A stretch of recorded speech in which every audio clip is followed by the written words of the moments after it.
आपको पता है फोर्ब्स मैगजीन के अकॉर्डिंग जेफ बेजोस की अकेले की नेटवर्थ पूरे के पूरे ब्रिटिश रॉयल फैमिली से भी ज्यादा है। जेफ बेजोस की पर मिनट की अर्निंग लगभग 1.7 करोड़ रुपीस है और इस वीडियो के खत्म होने से पहले तक जेफ बेजोस इतना अर्न कर चुके होंगे जितना कुछ लोग अपनी पूरी लाइफ में भी नहीं कमा पाएंगे। अब मैं ये सब बोल के किसी को डिस्करेज नहीं कर रहा हूँ, बल्कि आपको रियलाइज करवा रहा हूँ कि जेफ बेजोस एक लिविंग प्रूफ है। अगर आपके पास एक लर्निंग माइंडसेट है, एक्स्ट्रा ऑर्डिनरी स्किल्स है, both hard skills and soft skills, तो आप भी एक सेल्फ मेड मिलियनर बन सकते हो और एक रॉयल फैमिली से भी ज्यादा अमीर बन सकते हो। देखो आज के टाइम पे दुनिया बहुत तेजी से चेंज हो रही है, बट हम आज भी एजुकेशन को बस एक इवेंट की तरह देखते हैं कि स्कूल गए, कॉलेज गए, अच्छे मार्क्स लेके आ गए, जॉब कर ली, बस खत्म। बट हम कुछ स्टैटिस्टिक्स पे ध्यान नहीं देते हैं। आपको पता है दुनिया में आज जितनी भी जॉब्स अवेलेबल है उनमें से एटलीस्ट 50% जॉब्स बस पिछले 25 साल में क्रिएट करी गई है और एक एवरेज पर्सन अपने करियर में 7 से भी ज्यादा जॉब्स बदलता है। ना अगेन ये सब मैं आपको डिस्करेज करने के लिए नहीं बोल रहा हूँ और मैं ये भी नहीं बोल रहा हूँ कि आप जो कर रहे हो उसको छोड़ के कुछ नया करने लग जाओ बार बार।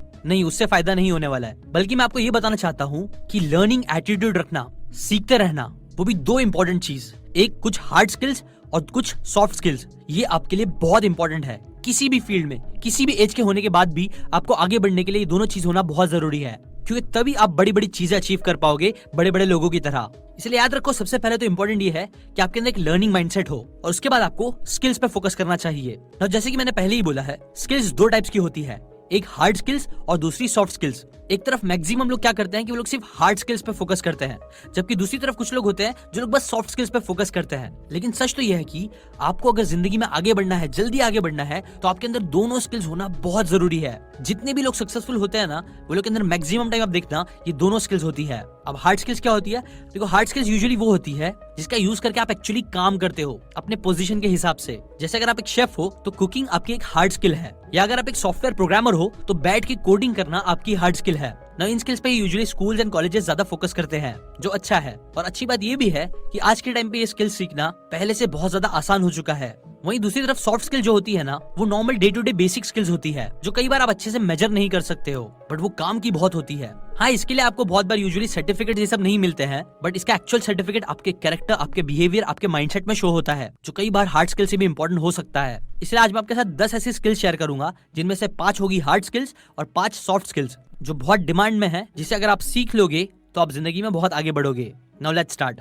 Skill number 1 of hard skill, digital marketing plus soft skill, influencing and persuasion skills. Digital marketing के बारे में आपने ऑलरेडी बहुत बार सुना होगा, क्योंकि ये स्किल सच में आज बहुत ट्रेंड में चल रही है। और ट्रेंड में होने का रीजन देखो ये है कि आज के टाइम पर शॉपिंग से लेकर एजुकेशन तक सब कुछ ऑनलाइन हो चुका है। इनफैक्ट आपको पता है, एक एवरेज पर्सन हर दिन 2 घंटे 24 मिनट तक सिर्फ सोशल मीडिया साइट्स पर स्पेंड करता है। मतलब बोल सकते हो बहुत सारा अटेंशन लोग सोशल मीडिया पे दे रहे हैं, इंटरनेट पे दे रहे हैं। इसलिए हजारों ब्रांड्स इस ऑनलाइन अटेंशन को पाने के लिए फाइट कर रहे हैं और यही अटेंशन अचीव कराने में हेल्प करते हैं डिजिटल मार्केटर्स, जहाँ मार्केटर्स अपने स्किल्स का यूज करके ज्यादा से ज्यादा लोगों का अटेंशन ग्रैब करते हैं किसी स्पेसिफिक ब्रांड की तरफ। यहाँ पे search engine optimisation, Google, Facebook ads और भी बहुत सारी चीजें होती है जिसका यूज किया जाता है। अब देखो, सिंपल सी बात यह है कि फ्यूचर में और भी कई सारे बिजनेसेस आते ही रहेंगे, टेक्नोलॉजीज आते रहेंगी, जो सब लोग कुछ ना कुछ बेचना चाहते हैं और बेचने के लिए उन्हें चाहिए लोगों का अटेंशन, जो मैक्सिमम आजकल इंटरनेट पे है। इसलिए डिजिटल मार्केटिंग एक ऐसी स्किल है जिसकी डिमांड आज भी बहुत है और जब तक इंटरनेट रहेगा तब तक इसकी डिमांड रहेगी ही रहेगी। सेकंड सॉफ्ट स्किल है इन्फ्लुएंसिंग, पर्सुएशन। देखो दोस्तों, आपको हर दिन हर टाइम पे किसी ना किसी को इन्फ्लुएंस करना ही पड़ता है, चाहे वो किसी इंसान को डील क्रैक करने के लिए इन्फ्लुएंस करना हो, किसी के साथ टाइम बिताने के लिए उसे इन्फ्लुएंस करना हो, किसी से कोई फेवर लेना हो, अपने बॉस को इम्प्रेस करना हो, कुछ बेचना हो। तो ऐसे हर एक टाइम पे आपको पर्सुएशन और इन्फ्लुएंसिंग की स्किल चाहिए होगी, जहां आप बोल सकते हो कि आप लोगों को थोड़ा बहुत मैनिपुलेट करके अपनी बात मनवा सकते हो वहां पे, बट हाँ, फॉर सम गुड रीजंस। चाहे फिर वो आपके टीम मेंबर्स हो, आपकी फैमिली मेंबर्स हो, आपके फ्रेंड्स हो, या फिर कोई भी हो ना। इन्फ्लुएंसिंग के ऊपर एक बहुत ग्रेट बुक है, influence the psychology of persuasion, जिसके ऊपर मैंने वीडियो भी बनाया है, उसकी लिंक मैं दे दूंगा, आप वो जाकर जरूर चेकआउट करना। थर्ड स्किल आती है हार्ड स्किल, जो है ब्लॉकचेन टेक्नोलॉजी से रिलेटेड। 1990s में जब इंटरनेट आया था तब कई सारी वेबसाइट्स बन रही थी, लोग धीरे धीरे इंटरनेट पर शिफ्ट होने लग गए थे और आज एक ऐसा टाइम आ गया है कि इंटरनेट के बिना हम अपनी लाइफ को इमेजिन भी नहीं कर सकते हैं। थोड़े टाइम भी नेट नहीं चलता है तो हम लोग परेशान हो जाते हैं, हम लोग इतना डिपेंडेंट हो गए हैं नेट पे ना। देखो, बात यह है कि ब्लॉकचेन जो है ना, उसे नया इंटरनेट बोला जा रहा है। ये काफी नया है, लोग तेजी से इसकी तरफ जा रहे हैं और ये एक्सपांड भी हो रहा है। और बहुत ज्यादा चांस है कि आने वाले टाइम में इतना हिट हो जाएगा कि लोग इसके बिना भी अपनी जिंदगी बिता नहीं पाएंगे। बिटकॉइन, इथेरियम, क्रिप्टो करेंसीज जो भी चल रहा है, एनएफटीज जो सारी चीजें चल रही है, ये सारी चीजों के पीछे क्या है? ब्लॉकचेन टेक्नोलॉजी है। ब्लॉकचेन टेक्नोलॉजी में इतना पावर है कि ये पूरे करंट फाइनेंशियल सिस्टम को बदल सकता है और बहुत सारी चीजों में बहुत हेल्प कर सकता है लोगों की, जिसकी वजह से पूरे वर्ल्ड में बहुत अच्छे अच्छे चेंजेस आ सकते हैं। सो ये टेक्नोलॉजी के बारे में भी सीखना, इससे रिलेटेड कुछ हार्ड स्किल्स रखना आपके लिए बहुत फायदेमंद होगा। चौथी स्किल सॉफ्ट स्किल है, जो बहुत ज्यादा इंपॉर्टेंट है लेकिन लोग इसकी वैल्यू नहीं समझते हैं, वो है टाइम मैनेजमेंट। आज के टाइम पे लोगों को अपना टाइम मैनेज करना काफी ज्यादा मुश्किल हो गया है, इतने सारे डिस्ट्रैक्शंस हो गए हैं। इसलिए ये स्किल आपके करियर के लिए ही नहीं बल्कि आपकी पर्सनल लाइफ, आपके रिलेशनशिप, आपकी health, mental health, even physical health, सबके लिए बहुत ज्यादा इंपॉर्टेंट है। क्योंकि आपको पता ही होगा कि हमारा जो सबसे बड़ा एसेट है, जो चीज पैसे से भी ज्यादा बहुत ज्यादा इंपॉर्टेंट है, वो है हमारा टाइम। और अगर हम इस सबसे इंपॉर्टेंट एसेट को ही अच्छे से मैनेज नहीं कर पाएंगे, उसे बर्बाद करते रहेंगे, तो इससे हमारा बहुत नुकसान होगा। इसलिए मैं तो कहूंगा कि ये वीडियो देखने के बाद अगर आप कुछ सच में सीखना ही चाहते हो ना, जो आप इजीली सीख भी सकते हो, तो वो स्किल टाइम मैनेजमेंट जरूर होगी। अगर आपको टाइम मैनेजमेंट के बारे में सीखना है तो टाइम मैनेजमेंट से रिलेटेड कई सारी ग्रेट बुक्स है। Eat that frog, getting things done, जिनके ऊपर मैंने समरीज भी बनाया है, उसकी प्लेलिस्ट भी मैं डिस्क्रिप्शन में दे दूंगा। पांचवी स्किल है वो है रिलेटेड टू डेटा साइंस। देखो आपको पता ही होगा कि डेटा को न्यू ऑयल भी बोला जाता है, बहुत से लोग इसे डिजिटल ऑयल भी बोलते हैं। जो इस ऑयल की वैल्यू को समझता है, इसके पीछे के साइंस को समझता है, उससे रिलेटेड स्किल्स एक्वायर करता है, उसकी आज मार्केट में बहुत डिमांड है, क्योंकि उसकी हेल्प से ही बड़ी बड़ी कंपनीज बहुत पैसा कमा रही है। देखो आज के टाइम पे सब कुछ डेटा ड्रिवन हो चुका है। डेटा का यूज ऑलमोस्ट हर फील्ड में किया जा रहा है। डेटा का यूज करके, स्टैटिस्टिक्स का यूज करके लोग प्रेडिक्ट कर पाते हैं कि कौन सी चीजें ज्यादा बिकेगी, कौन किसको वोट देगा, कौन कहाँ है, कब क्या कर रहा है, क्या कर सकता है। ये सारी चीजें हो पा रही है मशीन लर्निंग, एआई के हेल्प से। लोग लिटरली इंसानों को प्रेडिक्ट कर पा रहे हैं, उनके मूव्स प्रेडिक्ट कर पा रहे हैं डेटा को एनालाइज करके। मार्केटिंग में भी डेटा का बहुत ज्यादा यूज होता है राइट कस्टमर्स तक पहुंचने के लिए। ऐसी बहुत सारी चीजें हो रही है डेटा से रिलेटेड, इसलिए डेटा साइंटिस्ट की डिमांड भी बहुत तेजी से बढ़ती जा रही है। बड़ी बड़ी कंपनीज को ऐसे बहुत सारे स्पेशलिस्ट की जरूरत पड़ रही है, जो उनके पास जो डेटा है उसका यूज करके प्रोसेसेस को और एफिशिएंट बना सके और पैसे बनाने में हेल्प कर सके। इसलिए ट्रस्ट में, अगर आप ये स्किल भी सीख लेते हो तो इससे भी आप बहुत पैसे कमा सकते हो। छठी स्किल जो कि सॉफ्ट स्किल है, वो है वर्क एथिक एंड मोटिवेशन। देखो जो एक चीज मुझे लगता है जो सक्सेसफुल लोगों को एक एवरेज पर्सन से अलग बनाती है, वो होता है एक exceptional work ethic. For example, Elon Musk regularly दिन के 10 से 16 घंटे काम करते हैं। आपने ये लाइन तो सुनी होगी, hard work beats talent when talent doesn't work hard.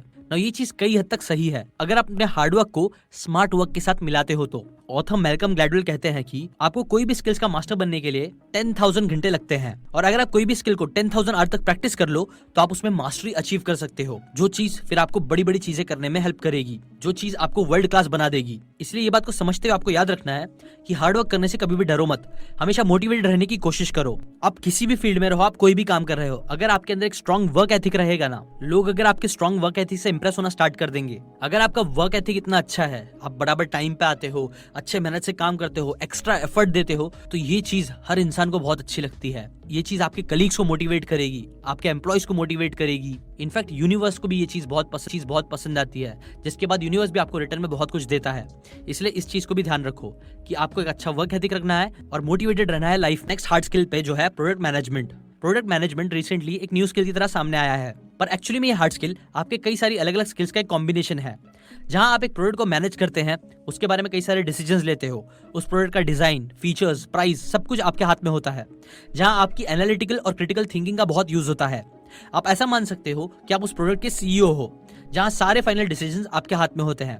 ये स्किल इसलिए बहुत इंपॉर्टेंट है क्योंकि इससे आप ये सीखते हो कि एक प्रोडक्ट, चाहे वो डिजिटल हो या फिर फिजिकल, उसे क्रिएट कैसे करा जाता है। और ऑब्वियसली फ्यूचर में कई अलग अलग टाइप के प्रोडक्ट्स आते ही रहेंगे, इसलिए अगर आप प्रोडक्ट मैनेजर बनते हो तो इसकी भी बहुत ज्यादा डिमांड है और इसमें पैसे भी अच्छे मिलते हैं। प्लस अगर आप बिजनेस करने का भी सोचते हो तो भी ये स्किल आपको बहुत काम में आएगी। इनफैक्ट सच तो ये है ना कि प्रोडक्ट मैनेजमेंट आपको एक असली कंपनी में सीईओ भी बना सकता है। जैसे कि एक इंटरेस्टिंग एग्जांपल दूं तो जो यूट्यूब की सीईओ है सुजैन, वो भी पहले गूगल एडसेंस की प्रोडक्ट मैनेजर ही थी। और साथ ही गूगल के सीईओ सुंदर पिचाई ने भी गूगल में अपना करियर एक प्रोडक्ट मैनेजर की पोस्ट से ही शुरू किया था, जहां वो गूगल के टूलबार को मैनेज करते थे। सॉफ्ट स्किल जो है लीडरशिप स्किल। लीडरशिप स्किल्स को बहुत से लोग मैनेजमेंट स्किल्स के साथ कंफ्यूज करते हैं। देखो, एक मैनेजर होना एक जॉब टाइटल है, जहां आपके अंडर कुछ लोग काम करते हैं जिन्हें आपको मैनेज करना होता है। ये चेक करना होता है कि काम सही से हो रहा है या नहीं। वहीं दूसरी तरफ एक लीडर होना कोई टाइटल नहीं है। लीडरशिप बस कोई स्पेसिफिक पोजीशन नहीं है।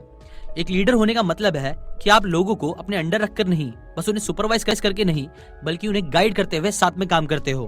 अपनी पूरी टीम के साथ एक गोल को चेस करते हो, सबको मोटिवेटेड रखते हुए। और ये छोटा सा डिफरेंस इंसान में होना कई बार जिंदगी में कई बड़े बड़े रिजल्ट्स क्रिएट करने के लिए बहुत इंपॉर्टेंट होता है। आप खुद ही नोटिस करना, कई बार क्या होता है ना, लोग सेम एजुकेशन के साथ, सेम क्वालिफिकेशन के साथ, सेम हार्ड स्किल्स के साथ कुछ काम करने जाते हैं, बट स्टिल एक इंसान को जल्दी प्रमोशंस मिलते हैं, वो जल्दी लाइफ में ज्यादा अच्छा करने लग जाता है। क्यों? क्योंकि उसके अंदर लीडरशिप की स्किल होती है जो मैक्सिमम लोगों में देखने नहीं मिलती है। इसलिए आपके अंदर ये स्किल भी होनी चाहिए। अब आते हैं लास्ट हार्ड स्किल पे, जो है कोडिंग। इंडीड के अकॉर्डिंग आज के टाइम पर software development highest paying jobs में से एक है। और आज के टाइम पर जहां कंप्यूटर्स की क्वांटिटी इंसानों के बराबर होती जा रही है, इसीलिए आपके लिए उनकी लैंग्वेज सीखना भी बहुत जरूरी है। जैसे इंसानों की लैंग्वेज में इंग्लिश बहुत ज्यादा डिमांड में है, वैसे ही कंप्यूटर्स की भी लैंग्वेज होती है जिनके अंदर कई सारी लैंग्वेजेस बहुत डिमांड में होती है, जिसे अगर आप सीख लोगे तो आप कंप्यूटर के साथ अच्छे से बात कर पाओगे, उससे कई सारे काम करवा पाओगे, जो आप नहीं सीखोगे तो नहीं करवा पाओगे। देखो आज के टाइम पे कोडिंग एक बहुत इंपॉर्टेंट स्किल हो चुकी है, जो अगर आप सीख लेते हो तो आप कई सारी चीजों से अचीव कर सकते हो। क्योंकि आजकल हम लोग बहुत ज्यादा डिपेंड हो गए हैं कंप्यूटर्स पे। हमारे हर काम आप बोल सकते हो ना कंप्यूटर से रिलेटेड हो गए हैं। इनफैक्ट अगर किसी भी रीजन के जैसे कंप्यूटर्स, इंटरनेट को कुछ भी हो जाएगा तो पूरी दुनिया स्टॉप पे आ जाएगी। लोग कोई भी काम अच्छे से नहीं कर पाएंगे क्योंकि हम इस टेक्नोलॉजी पे इतना डिपेंडेंट है, ये इतना इंपॉर्टेंट है। इसलिए इस इंपॉर्टेंट चीज को समझते हुए अगर आप कंप्यूटर्स की लैंग्वेज सीख लेते हो तो ये चीज भी आपको बहुत पैसे कमाने में हेल्प कर सकती है। और ये हार्ड स्किल एक्चुअली डिमांड में भी बहुत रहेगी जब तक के कंप्यूटर्स है, जो मुझे लगता है आने वाले बहुत टाइम तक रहेंगे ही रहेंगे। लास्ट सॉफ्ट स्किल जो आपके अंदर होना जरूरी है वो है इमोशनल इंटेलिजेंस। कई बार हम अपनी प्रोफेशनल लाइफ में ये भूल जाते हैं कि हम सब ह्यूमन बींग्स हैं। हम अपने आप को रोबोट की तरह ट्रीट करने लगते हैं और दूसरों को भी, कि हमें ये काम करना चाहिए, ये नहीं करना चाहिए, और कई सारे रूल सेट कर देते हैं और उनसे हटके कुछ भी चीजें नहीं करना चाहते, ना करते हैं। जिसकी वजह से क्या होता है कि हमारे रिलेशनशिप्स में बहुत ज्यादा प्रॉब्लम आने लगती है। देखो याद रखो, ह्यूमंस लॉजिकल क्रिएचर नहीं बल्कि ज्यादा इमोशनल क्रिएचर है, जो हमेशा जब भी एक्शन लेता है वो इमोशंस के बेसिस पे लेता है, ना कि हमेशा लॉजिक के बेसिस पे। देखो आप याद रखो, आप जितने भी लोगों के साथ काम करते हो ना, वो लोग कोई कंप्यूटर नहीं है, वो लोग रोबोट्स नहीं है। हाँ, रोबोट कंप्यूटर्स को कोडिंग करके कंट्रोल किया जा सकता है, बट इंसानों को नहीं। अगर आप इंसानों के साथ अच्छे से काम करना चाहते हो, इंसानों को प्रोडक्ट बेचना चाहते हो, उनके साथ मिलकर कुछ बड़ी बड़ी चीजें करना चाहते हो, तो इमोशंस को समझना भी बहुत इंपॉर्टेंट है। बिना ह्यूमन इमोशंस को समझे, उसे हैंडल किए, आप कभी भी बड़ी बड़ी चीजें अचीव नहीं कर पाओगे। आपको ये चीज समझ में आना चाहिए कि लोग कब खुश होते हैं, कब सैड होते हैं, कब मोटिवेटेड होते हैं, किस चीजों से मोटिवेटेड होते हैं, क्यों काम करते हैं, क्यों काम नहीं करते हैं। ये सारी चीजें इमोशंस की वजह से होती है। और कई बार आप बोल सकते हो कि ये सारी चीजें समझना ही सक्सेस की चाबी जैसी है। जो चीजें अगर सच में आप समझ लेते हो, इसकी इंटेलिजेंस आप बढ़ा लेते हो, तो आप बहुत कुछ कर सकते हो और बहुत कुछ करवा सकते हो लोगों से। तो इमोशनल इंटेलिजेंस के ऊपर भी मैंने बहुत अच्छी बुक समरी बनाई है, उसके वीडियो की भी लिंक मैं डिस्क्रिप्शन में दे दूंगा। अभी मैं जितने भी स्किल्स आपको बताने वाला हूँ, मैं चाहता हूँ आप कमेंट करके बताओ कि उनमें से कौन सी स्किल्स आपको लगता है सबसे इंपॉर्टेंट है।